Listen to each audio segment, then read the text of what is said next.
Welcome to Asha mums. आज की video में हम डिस्कस करेंगे कि अगर हम न्यू बिजनेस स्टार्ट करना चाहते हैं तो उसमें कितनी इन्वेस्टमेंट करनी चाहिए। तो मैं आपको बता दूं कि इन्वेस्टमेंट की 2 थ्योरीज होती हैं। थ्योरी ए, उसके अकॉर्डिंग हम ग्रैंड स्केल पर बिजनेस में एक ही बार में इन्वेस्टमेंट करते हैं। थ्योरी बी के अकॉर्डिंग हम बिजनेस में लो स्केल पे इन्वेस्टमेंट करते हैं और जब हमें बिजनेस से थोड़ा थोड़ा मतलब की नेट इनकम हमारी स्टार्ट हो जाती है, उसके बाद नेट इनकम से हम कोई पर्टिकुलर पोर्शन डिसाइड कर लेते हैं कि हमने 1/3 पोर्शन या 1/4 पोर्शन हर मंथ सेव करना है और थोड़ा थोड़ा पोर्शन जो हम इनकम का सेव करते हैं अपनी नेट इनकम का, वही पोर्शन हम बाद में बिजनेस की इन्वेस्टमेंट में लगाते हैं। यानी कि बिजनेस ग्रो करने के लिए हम बिजनेस से की गई इन्वेस्टमेंट को ही या बिजनेस से हासिल की गई नेट इनकम को ही यूज करते हैं अल्टीमेटली बिजनेस को ग्रो करने के लिए। अब ये है कि दोनों में से कौन सा थ्योरी सक्सेसफुल है, थ्योरी ए या थ्योरी बी। तो मैं आपको बता दूं प्रोफेशनली थ्योरी ए सक्सेसफुल है कि हमने ग्रैंड स्केल पर एक ही बार में ही बिजनेस में इन्वेस्टमेंट करनी है। अगर हमें कोई ज्यादा फाइनेंशियल इश्यूज नहीं है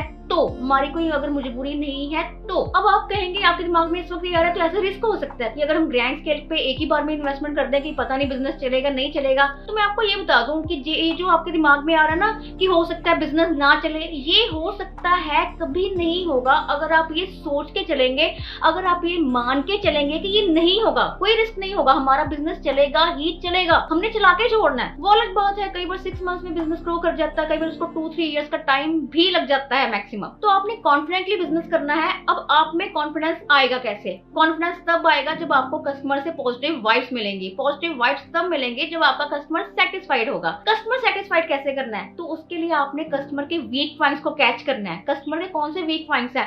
कस्टमर के 2 वीक पॉइंट्स होते हैं। वैसे तो कस्टमर क्वालिटी सारे अच्छी मांगते हैं, इसके अलावा जो 2 वीक पॉइंट्स हैं वो है number 1 variety, number 2 best price. और जैसे लेडीज को तो बहुत ज्यादा आता है, जैसे मान लीजिए अगर उनके अपने कोई एरिया में कोई शॉप है ना जहाँ पे ड्रेसेस मिल रही है, वो वहां पे नहीं जाएंगे, वो मार्केट में जाएंगे या फिर कोई ऐसी ऑनलाइन साइट से शॉपिंग करेंगे जहाँ पे उनको ज्यादा वैरायटी मिलती है। ये सिर्फ लेडीज के केस में नहीं, जैसे मान लीजिए आप कहेंगे संडे को हमने अपने घर के लिए ग्रोसरी लेने जाना है, चलो हम सारी फैमिली चलते हैं, थोड़ी आउटिंग भी हो जाएगी, ग्रोसरी भी आ जाएगी, बच्चों को ड्रेसेस भी दिलवा देंगे। बल्कि अगर हाउस वाइफ कहती है मैंने भी अपने लिए थोड़ा कोई सामान लेना है, तो उसके लिए हम क्या करेंगे, हम अलग अलग शॉप्स की जाने के बजाय हम क्या करेंगे, एक ही मॉल में जाएंगे जहाँ पे हमें वैरायटी मिलती है। सिर्फ खाने के लिए नहीं, पहनने के लिए नहीं, हर चीज में कस्टमर वैरायटी डिमांड करता है। तो इसलिए मैं कह रही हूँ कि ग्रैंड स्केल पे इन्वेस्टमेंट करिए। एक और रीजन है जिसकी वजह से मैं आपको ये कह रही हूँ कि ग्रैंड स्केल पे इन्वेस्टमेंट करना ज्यादा बेटर है एज कम्पेयर टू अगर हम कहें कि बिजनेस के पैसे से बिजनेस ग्रो करना है। उसका रीजन क्या है? अगर हम ये कहें ना कि हम धीरे धीरे बिजनेस ग्रो कर लेंगे, तो मैं आपको बता दूं कि प्रोफेशनल लैंग्वेज में जो धीरे धीरे है या फिर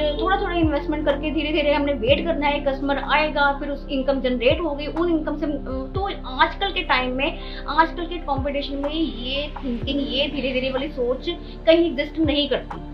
ये ना आपके धीरे धीरे के चक्कर में कोई और बाजी मार के ले जाए। आजकल तो बच्चे की हम कहते हैं ना कि ये वाली शॉप क्लोज है तो हम 2 मिनट बाद में आके मतलब कि यहाँ से प्रोडक्ट्स ले लेंगे, कि आपने चीजें लेने 2 मिनट बाद में आ जाएंगे, तो वो कहते हैं कि इस शॉप को छोड़ो हम नेक्स्ट शॉप पे चलते हैं। बच्चे नहीं वेट करते, तो कस्टमर आपकी वेट कैसे करेगा? सेकंड जो वीक पॉइंट कस्टमर का होता है वो होता है बेस्ट प्राइस। सपोज करिए कि आप कस्टमर को कोई प्रोडक्ट 995 का ऑफर कर रहे हैं, वही प्रोडक्ट का प्राइस किसी और शॉप में उसको 1000 रुपीज लगाया जा रहा है, तो वो 5 रुपीज के लिए कस्टमर आपके पास आएगा। बात 5 रुपीज की नहीं है, बात है कस्टमर के ट्रस्ट की। कस्टमर को एक फेथ बन जाता है, कस्टमर की एक मेंटालिटी सेट हो जाती है कि हाँ भाई यहाँ पे हमें बेस्ट प्राइस मिलता है, हमने यहाँ पे अगर यहाँ पे 5 रुपीज का डिफरेंस हमें इस प्रोडक्ट में मिल रहा है, तो हो सकता है बाकी प्रोडक्ट्स में हमें ज्यादा अच्छा डिफरेंस मिले, या फिर इनका प्राइस बेस्ट है, उनको आप पे एक ट्रस्ट हो जाता है। तो इसलिए कस्टमर को हमेशा बेस्ट प्राइस ऑफर करिए। तो आई होप आपको आज की वीडियो से क्लियर हो गया होगा कि हमने इन्वेस्टमेंट ग्रैंड स्केल पे क्यों करनी है। बाकी जो आपको रिस्क वाला पॉइंट अभी भी थोड़ा डाउट लग रहा है, इसके लिए मैंने एक अलग सी वीडियो भी बनानी है जिसमें मैंने आपको ये बताना है कि बिजनेस सक्सेसफुल